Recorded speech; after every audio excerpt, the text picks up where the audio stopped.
noches, estamos en Odisea Argentina. Vamos a estar con ustedes todos los lunes a esta hora, a las 11 de la noche.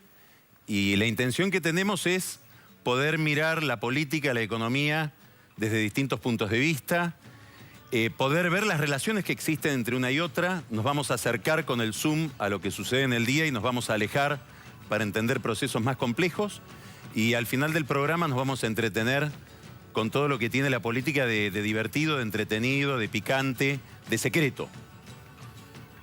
Este es un muy buen comienzo, o un buen momento para iniciar este ciclo, porque están pasando cosas que modifican la estructura o la configuración que ha tenido la política durante los últimos años en la Argentina. Hace mucho tiempo había una película que se llamaba Jaque a la inocencia. Se refería a la historia de un chico prodigio que jugaba al ajedrez y que la madre lo lleva a aprender ajedrez con un maestro de ajedrez en Estados Unidos.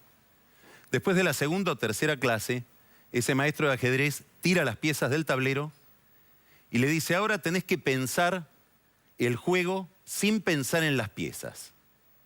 Bueno, yo creo que para entender lo que ha pasado este fin de semana, tenemos que pensar el juego sin pensar en las piezas.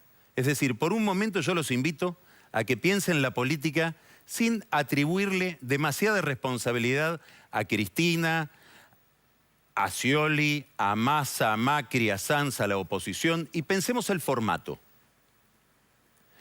La política argentina ha tenido en los últimos tiempos, pero sobre todo desde 2011 para aquí, un formato patológico. Ha habido un gran monopolio de poder que lo ha ejercido el peronismo en el gobierno, y enfrente de ese gran bloque de poder, islotes, navegantes solitarios. La manifestación más clara de ese desequilibrio del cual salen muchas consecuencias, la conocimos justamente en el año 2011.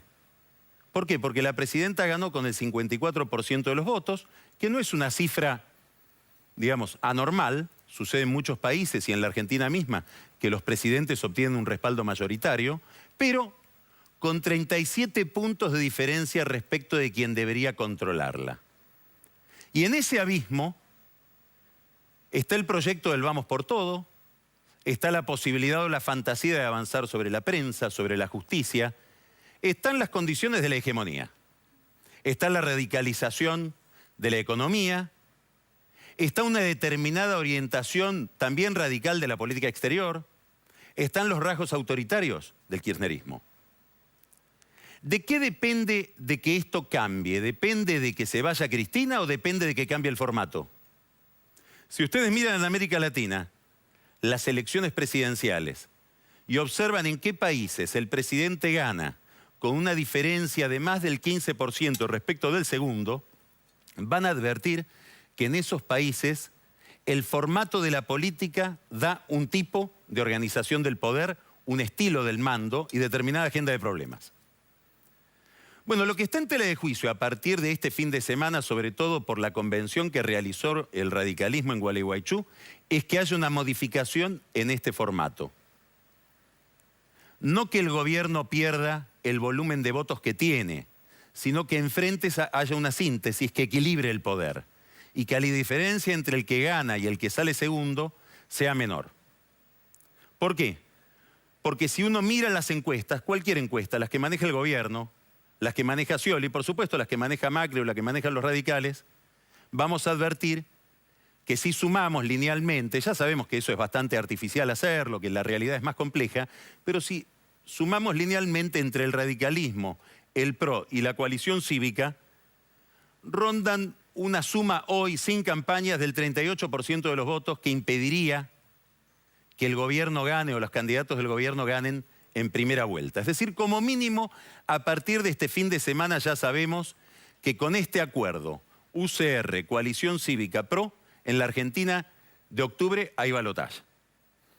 Claro, la reposición de ese equilibrio, la posibilidad de un balotaje, depende de que el rodaje de este nuevo artefacto, que no sabemos cómo se le va a llamar, el gobierno quiere que lo llamen alianza, para contaminarlo con la alianza de la Rúa, los protagonistas se resisten, tal vez habría que ponerle a secas Unión Democrática y nos evitamos todas las estigmatizaciones y vamos al fondo del problema.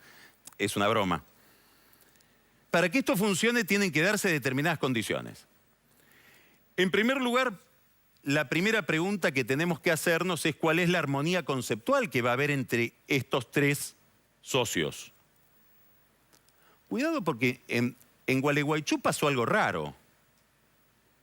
Si yo les preguntaba a cualquier entendido de la política hace 10, 12 años, si algún día se iba a dar que la alianza entre el radicalismo y Macri iba a ser defendida por Federico Storani en una convención radical, me iban a decir que estaba loco. Bueno, el kirchnerismo produce también estos milagros. O sea, tampoco el radicalismo es un radicalismo que está tan a la izquierda como en los años 80, ni Macri es ese personaje autoritario, casi que bordea un fenómeno de facto como lo quiere pintar la izquierda. Hay otras cuestiones que ajustar. Sanz, por ejemplo, va a tener que suturar mucho de lo que quedó descosido por una interna que fue bastante dura. Había que mirar el discurso de Gerardo Morales, el jujeño, este fin de semana en Gualeguaychú. Claro, Morales estaba frustrado porque él le había prometido a Massa que el radicalismo iba a ir con Massa. Eso era otro formato. Porque si Massa ganaba las elecciones, lo más probable es que Massa iba a gobernar con los peronistas que hoy están con Cristina y bueno, a los radicales los iban a mandar, creían ellos, al cuartito del fondo. Pero bueno, ahí está el enojo de Morales, ahí está el enojo de Cano en Tucumán. Habrá que convencerlos. Macri tiene una forma de convencerlos. Podría bajar las candidaturas del PRO en esas provincias que facilitarían que esos radicales obtengan el triunfo y se queden con las gobernaciones. Eso lo va a leer en los diarios usted en los próximos 15 días. El otro problema que tiene que resolver esta coalición, esta alianza, esta asociación, es la incógnita de la provincia de Buenos Aires. Ahí están pasando muchísimas cosas en estas horas en que nosotros estamos hablando acá. Hay reuniones, hay conspiraciones y sobre todo hay traiciones. ¿Por qué? Porque para el peronismo y sobre todo para los intendentes del conurbano, la presencia de una fuerza o de candidatos competitivos no peronistas enfrente, empieza a cambiarles la perspectiva de poder.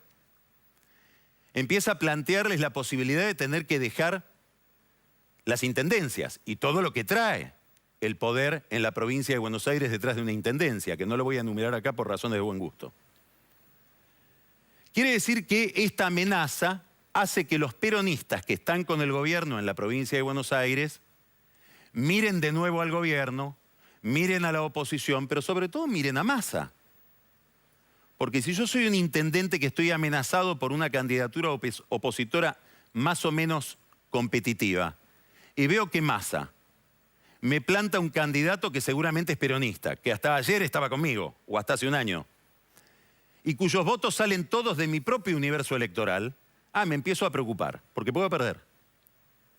Bueno, va a haber muchísima presión sobre Massa por parte del peronismo para que decida qué va a hacer. Sus propios aliados ahora están mirando que se forma algo que puede ganar. No sé si como dice Carrió en primera vuelta, pero la presión también de los que están al lado de Massa va a ser muy fuerte. Y también va a haber ofertas para ese grupo. ¿Por qué? Porque no sabemos si con Pose y con María Eugenia Vidal a esta coalición le alcanza para dar la gran pelea de la provincia de Buenos Aires. Entonces ya hay gente que dice, ¿por qué no invitamos a Massa? Que no lo queríamos para la gran coalición nacional, pero en la provincia tal vez hasta le podemos dar una salida. Massa candidato a gobernador de Macri, de Sanz, de Carrió, lo dudo. Solá, Felipe Solá, puede ser. ¿Va a haber conversaciones? No, no va a haber conversaciones, ya hubo conversaciones.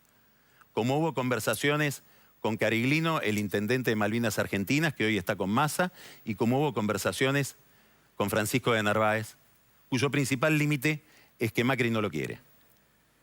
Todo esto es anecdótico. La gran pregunta es si la democracia argentina va a ser más competitiva en adelante. Es decir, si va a haber no solo oposición, sino un discurso, un proyecto, un sueño alternativo. La presidenta, el 1 de marzo, explicitó cuál es su sueño, explicitó cuál es su programa, explicitó cuál es su oferta y la repite todos los días. Sintéticamente es la siguiente: no tenemos ninguna intención, no tenemos ningún interés, carecemos de toda vocación para presentarle una oferta política a aquellos que no necesitan que el Estado les resuelva todos los días la vida. Es una parte de la Argentina. La otra parte, la que necesita que el Estado lo deje de asfixiar, la que necesita que la política no se meta en su vida privada, la que necesita otra economía para liberar energías y liberar creatividad, ¿tendrá una oferta, tendrá una propuesta o deberá seguir esperando?